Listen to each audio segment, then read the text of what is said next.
بسم اللہ الرحمن الرحیم۔ پیارے دوستو، السلام علیکم۔ سلطان محمود غزنوی ایک ترک غلام منہاج الراج کے مطابق سبکتگین ترک نسل کا ایک غلام تھا۔ ایک تاجر نصر حاجی نے اسے اس وقت خریدا جب وہ ابھی محض ایک لڑکا تھا۔ وہ اسے ترکستان سے بخارا لایا، جہاں اس نے اسے الپتگین کے پاس فروخت کر دیا۔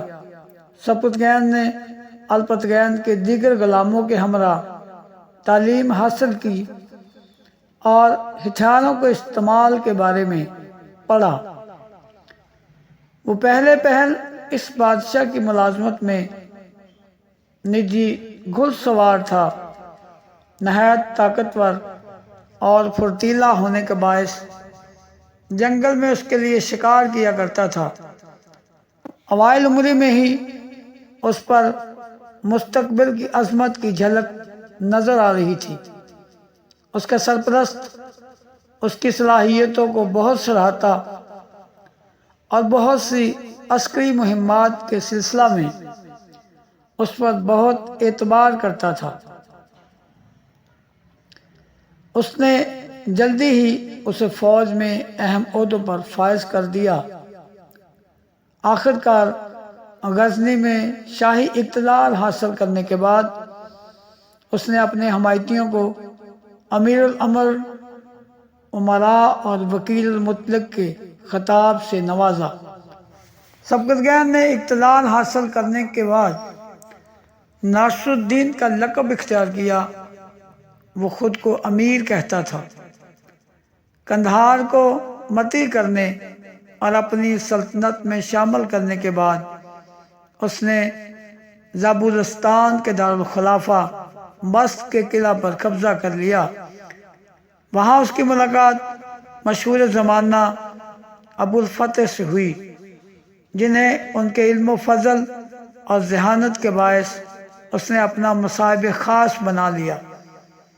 اس نے ہندوستان کے بت پرستوں کے خلاف جنگ کرنے کا ارادہ کر لیا، جو ابھی تک صرف پرہما اور مہاتما بدھ کی پرستش سے واقف تھے۔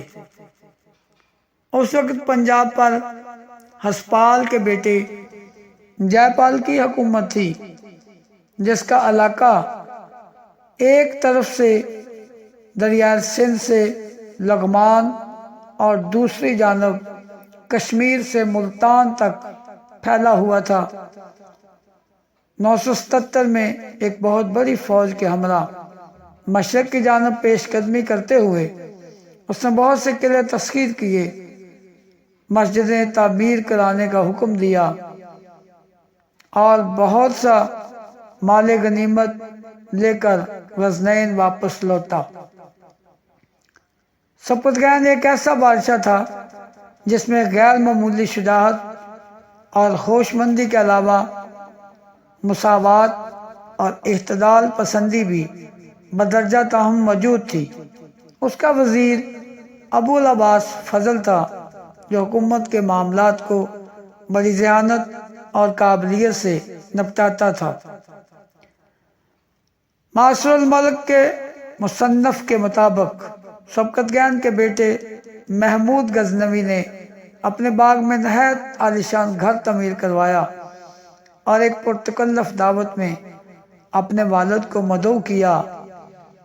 اس عمارت کی خوبصورتی، ذوق اور کمال فن نے نوجوان شہزادے کو اس بات پر اکسایا کہ وہ اس بارے میں اپنے والد کی رائے حاصل کرے، لیکن سبکتگین نے نہایت مایوسی کی حالت میں اپنے بیٹے سے کہا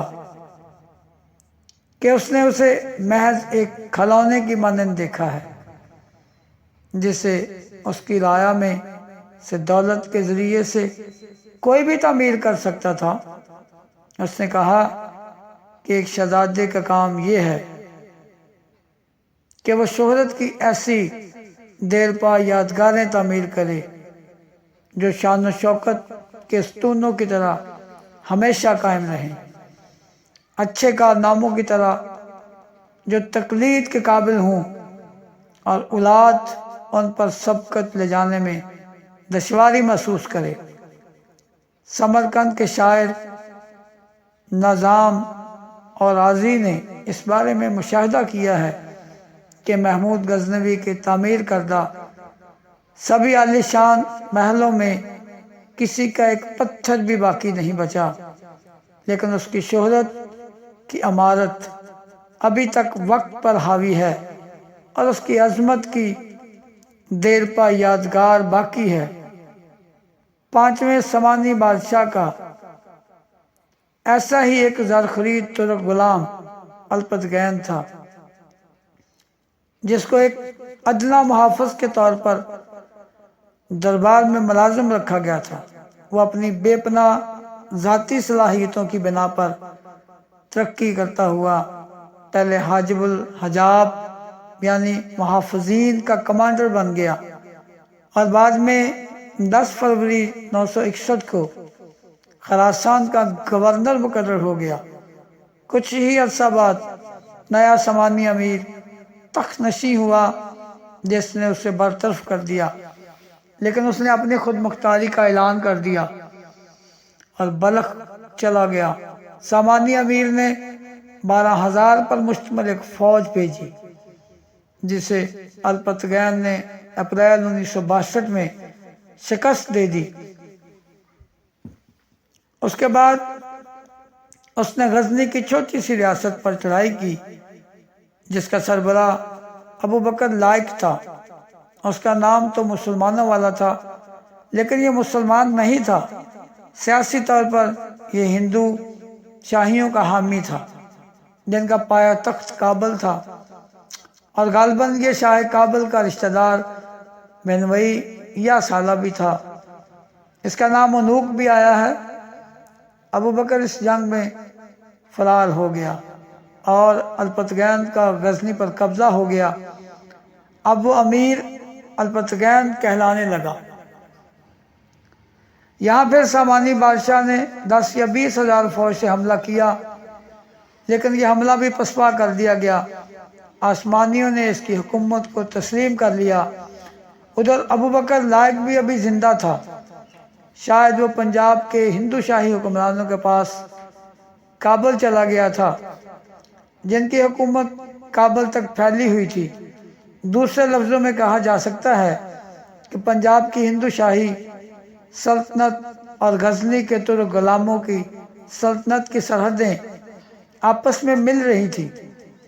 اس علاقے پر بالادستی کے لیے ہندو شاہیوں اور آزاد شدہ غلام مسلمان ترکوں میں اقتدار کی رساکشی کا سامان پیدا ہو چکا تھا۔ اگرچہ سلطنت سازی کی ان جنگوں کی اصل وجہ تو ان علاقوں کی مشترکہ خارجہ تجارت تھی۔ غالباً غزنی پر قبضہ سے بھی پہلے الپتگین نے کابل پر قبضہ کرنے کے لیے ہندو شاہیوں سے 962-63 میں جنگ کی تھی جس میں اسے فتح حاصل ہوئی تھی۔ یہ نہیں معلوم کہ اس وقت ہندو شاہی بادشاہ کون تھا۔ یقیناً یہ جے پال کا پیشرو ہوگا کیونکہ جے پال 965 میں برسر اقتدار آیا۔ الپتگین کی وفات 13 ستمبر 963 عیسوی کو ہوئی تو اس کا بیٹا ابو الحساق ابراہیم اس کی جگہ ریاست غزنی کا امیر بنا۔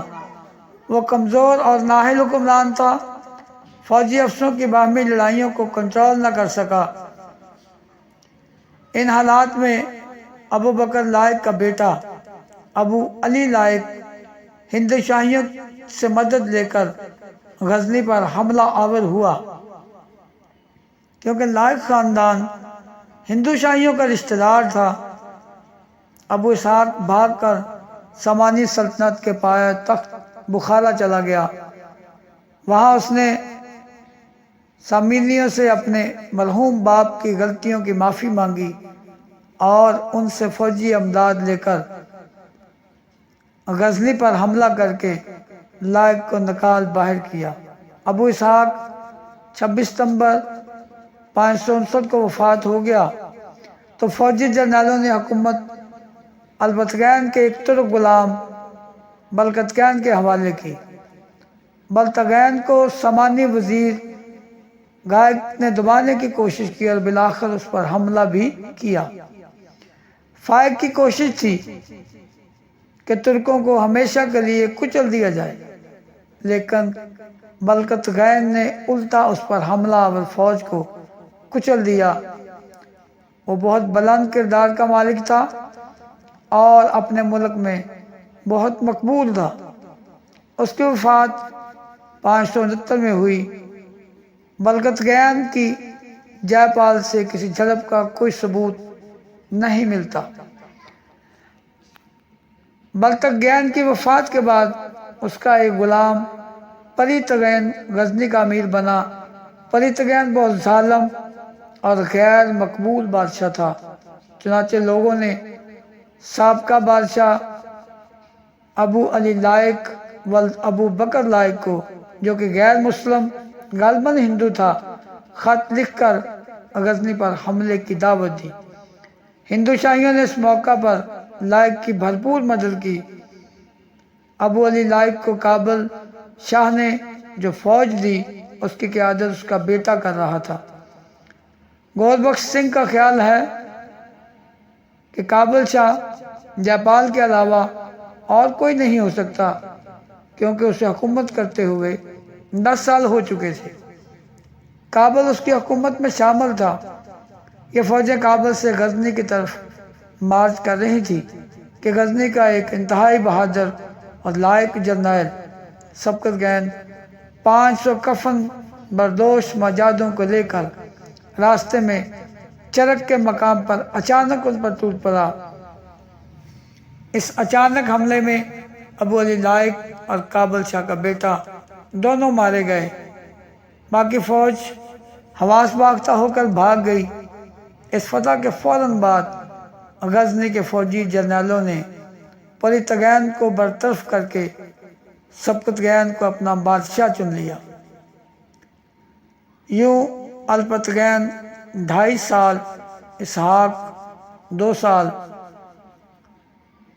بلقتگین 2 سال اور پریتگین 1.5 سال برسر اقتدار رہا۔ سبکتگین کو غزنی کے جرنیلوں نے 20 اپریل 977 عیسوی میں پریتگین کی جگہ غزنی کا بادشاہ امیر بنایا۔ نیز انہوں نے سبکتگین کی شادی الپتگین کی بیٹی سے کر دی۔ سبکتگین نے اپنی زندگی کا آغاز ایک ادنا غلام کی حیثیت سے کیا تھا۔ وہ الپتگین کا زر خلید غلام تھا۔ اس کے آباء و اجداد نسلاً ایرانی تھے، لیکن بعد میں ترکوں میں شادیاں کر کے وہ آدھے ترک ہو گئے تھے۔ سبکتگین کو محض اس کی ذاتی صلاحیتوں کی بنا پر الپتگین نے لشکر کے امیر الامراء، کمانڈر ان چیف کے عہدے پر فائز کیا تھا۔